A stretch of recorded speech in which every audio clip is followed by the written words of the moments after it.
I'm gonna say right off the bat that Metroid Dread is a fantastic game that strikes the right balance between difficulty, story, and gameplay mechanics. If it weren't for a few minor quirks, Dread would have been the perfect Metroid game. By saying this, does this also translate into Dread being the contender for the best Metroid title in the whole franchise? Who knows, because I'm definitely not qualified to answer that question since I only have a limited amount of experience with the franchise in general. The only other Metroid games that I've played and actually finished are Zero Mission and Fusion, which I know seems like a pretty thin list considering just how many titles there are in the franchise in total. I never got a chance to play any of the Prime games back in the day since I did not own a GameCube or Wii when growing up in the late 90s, early 2000s. I've always had people telling me that I've been missing out on such a great series by not playing the Prime games, but fortunately I did grab myself a physical copy of the recent Switch remaster for the first Metroid Prime game, so I look forward to giving that game a test drive when the time comes. Besides the Prime games, I also got my eye on Samus Returns, which was the last Metroid game to be released before Dread eventually came into the scene. The gameplay for Samus Returns seems very identical to Dread, so it seems like a no-brainer to give the game a try, right? I just gotta make sure to grab myself a copy before the prices for the 3DS games start to freak out again. Anyways, I digress. Let's get back to Metroid Dread, shall we? The gameplay, in my opinion, is where Dread really shines, as it cements itself a worthy champion of the Metroidvania genre namesake. The game adopts the 2D platformer style that the franchise is well known for and provides a challenging yet rewarding experience. With that being said, I do have a few minor grievances that I would like to talk about regarding the game, so let's first talk about story progression. On my first playthrough of Dread, I found the game to be very linear at the start. It wasn't until I was about 1/3 into Dread that the game really started to open up, specifically after obtaining the Morph Bomb and Grapple Beam abilities. After obtaining those two specific abilities, I felt like I could easily backtrack and find new routes previously thought inaccessible to me. An interesting thing to think about when it comes to these types of Metroidvania style games is sequence breaking. When playing for the first time, it doesn't really occur to you if the path you originally took was actually the intended path. Sometimes you may accidentally stumble on a not so secret path that lets you progress the game without requiring a certain ability. Mechanics like these are what makes this genre of gaming fascinating to me. It adds an extra layer of replay value to a game in a fun way, in which I believe Dread was successfully able to pull off, especially when comparing it to its canon predecessor, Fusion, a game that was much more linear in all aspects. When progressing far enough into the story of Fusion, a fair amount of areas that you've traveled through now become inaccessible, leaving little else to do in late game. This is a common criticism that Fusion often faces, so it's nice to see Dread not suffer in the same category. There are times where I occasionally got lost and thought I got myself soft locked, but in all honesty that was just me being kinda dumb. I will admit I had to look up a video or two to see where the hell I needed to go after reaching a certain checkpoint, and after realizing how simple the solutions were, I felt rather embarrassed. In the end, it's more of a skill issue on my end rather than bad game design, so we'll leave it at that. With all that being said, it's safe to say that Dread does a good job in regards to story progression, so let's move on to control mechanics. Alright, so the controls I feel are pretty solid overall. The movement is very smooth and responsive. The gameplay is great in general, but I do feel the control scheme is a little convoluted at times. When compared to Fusion and Zero Mission, Dread has an abundance of new gameplay mechanics such as the Grapple Beam, free aim toggle, a counter-attack ability, and many more. I often found myself accidentally misclicking buttons and mixing up the controls, such as toggling the grapple beam button when trying to use my super missiles, or forgetting to manually activate speed boost when trying to perform Shine Spark shenanigans. I honestly would have preferred speed boost being an auto ability again rather than a manual one, since I feel it would have made things a tad simpler when figuring out Shine Spark puzzles. Shine Spark in this game feels really finicky. Sometimes it works, sometimes it doesn't. The timing it takes to fully master the Shine Spark is definitely a bigger challenge to accomplish compared to the older 2D games. That statement I can say with the utmost confidence. Shine Spark talk aside, let's talk about free aim. I will say that free aim does feel a little weird to use in a 2D style game. It was a tad tricky using it at times, especially when trying to operate it during boss fights where timing can be crucial. When fighting against a fast moving enemy or boss, free aim feels more like a crutch than anything else. I guess that's one advantage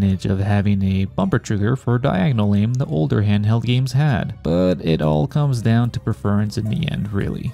Moving on, one control mechanic that I really liked using was the counterattack, which from my understanding was actually first introduced in Samus Returns on the 3DS. I'm glad they kept this mechanic in Dread, since having the ability to practically parry any enemy in the game is outright fun to me. When performing a counterattack, you have to keep an eye out for a yellow flash when the enemy is about to attack. As soon as you see the yellow flash, you quickly press the counter button to perform a parry, which allows you to do a powerful follow-up attack that outright one-shots most enemies in the game. Parrying enemies in this game just feels very rewarding, especially when using it against the Emmy bots. A word of caution when it comes to counter-attacking the Emmy: unlike the rest of the enemies in the game, the window time frame for the yellow flash prompt to show up for parrying the Emmy is always random, which means that counter-attacking against an Emmy is extremely risky and should only be used as a last resort if you ever get caught. Throughout my entire first playthrough of Dread, I can admit that roughly over half of my deaths were contributed to failed parry attempts against the Emmy. In one rare instance, I managed to successfully parry the purple Emmy bot 4 times in a row in a comical altercation. Till this day, I have no idea how the hell I managed to pull that off. It was all pure dumb luck if anything else, really. Ooh, what fun times. Anyways, that's all I have to say about the control mechanics of the game. The overall consensus is that the controls are sometimes tedious to deal with at the start of the game, but it eventually pans out to be an enjoyable experience after some time has passed when you get used to the controls. It helps when you're not an old gamer like me. Oh, sad times. Alright, I've said my piece, let's move on.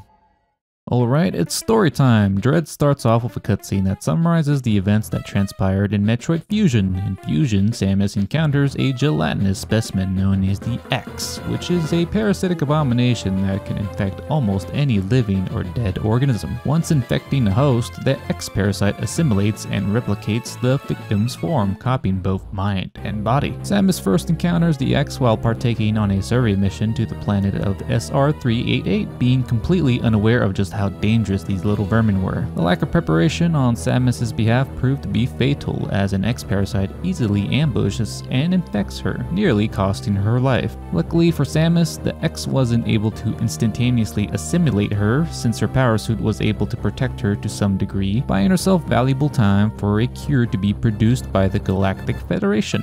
Thanks to some DNA samples that were extracted from a particular Metroid that Samus met long ago, a single vaccine was successfully created and it was able to save Samus's life. However, there were some side effects caused by the Metroid vaccine which caused strange mutations to Samus's body, including alterations to her DNA. She now shared similar traits to the Metroid species, such as being susceptible to cold temperatures and having a unique resistance against the X-parasites. After making a full recovery, Samus was sent on a new mission to investigate the X-parasite outbreak that occurred on a giant spaceship known as a BSL research station to test her newfound powers. There, she encountered and battled many sorts of X-organisms, including one special X nicknamed the SAX, which was a replicant of Samus's Varia power suit at full power. After overcoming many obstacles and gaining new powers by absorbing unique X specimens, Samus was eventually able to defeat the X-Menace by setting the research station on a collision course against the planet of SR-388, completely wiping out the existence of the X, or so we thought. A mysterious video transmission was sent to the Galactic Federation, which showed some footage of a seemingly alive X floating about in the wild. The transmission was sent from a particular planet known as ZDR, which raises many questions. How did the X survive? Why were the X on the planet of ZDR? Who was the mysterious individual that sent the video transmission? All these questions would eventually be answered in due time.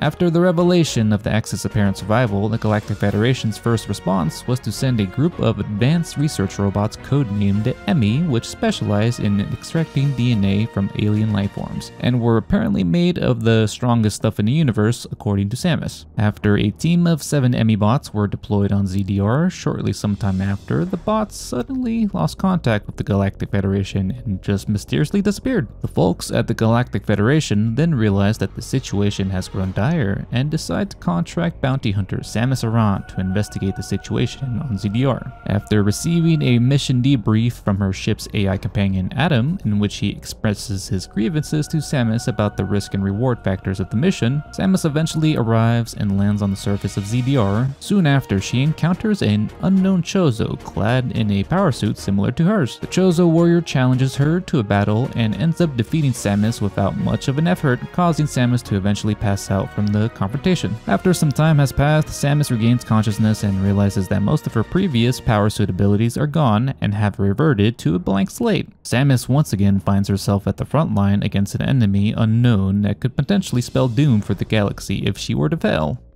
The story for Metroid Dread is relatively easy to follow and executed rather well. Dread follows a similar story format with Fusion, where you lose all your powers in the beginning of the story and have to slowly regain your strength to fight the big bad in the game's finale. I like the parallels between SAX and Ravenbeak since they are both established as the final boss pretty much at the start of the game, where you're basically powerless against them throughout the entirety of the story. The Emibots were a great addition to Dread. They were very effective in instilling tension and anxiety whenever you entered one of their domains, since the only thing you can do was run and hide, hoping to get away from them. The Emmys definitely carried on the legacy as the near unstoppable boogeyman that constantly hunts you down throughout the whole game, just as the SAX did. It all feels like a nice homage to Fusion, and it doesn't feel like a cheap rehash. As for Samus's characterization, I like how over time she becomes so fed up with all the BS she's gone through, and this whole mission just feels like another Monday for her. With the exception of the Emibots, she's generally unfazed by all the creatures she runs into on ZDR. There's no hint of fear or tension detected in her psyche, but rather it's anger and frustration. Hearing Samus shouting with such emotion during the final confrontation with Ravenbeak makes you feel empathetic for her since she struggled so much throughout her entire journey. She basically goes on constant suicide missions where she has to save the galaxy from multiple threats such as space pirates, the X, and the Metroids, only to receive little to no thanks from the Galactic Federation. Hell, they even branded her an outlaw since they weren't too happy that she destroyed one of their research stations, thwarting the Federation's foolish attempt to weaponize and control the X. It also doesn't help that after discovering there were still living Chozo left in the galaxy, they turned out to be hostile jerks that wanted to harvest her DNA for nefarious reasons. It must sting for her since the Chozo are the very beings that adopted and raised her as a child. I guess not every Chozo was a peace-loving shaman scientist hippie, right? Who would have thought of such a possibility? With all this being said and done, I felt satisfied with how the story ended, and I believe it answered quite a few questions I had regarding who the Chozo were and what their involvement was in relation to the Metroids and X-Parasites. I do wonder what's in store for Samus's next journey, but I guess that's gonna be revealed whenever Metroid Prime 4 comes out. That game still exists, right? Who knows, it's all just a myth at this point. Anyways, that's it for my inane ramblings regarding Metroid Dread, so thanks for watching. I'm signing off. Until next time, folks. Bye-bye.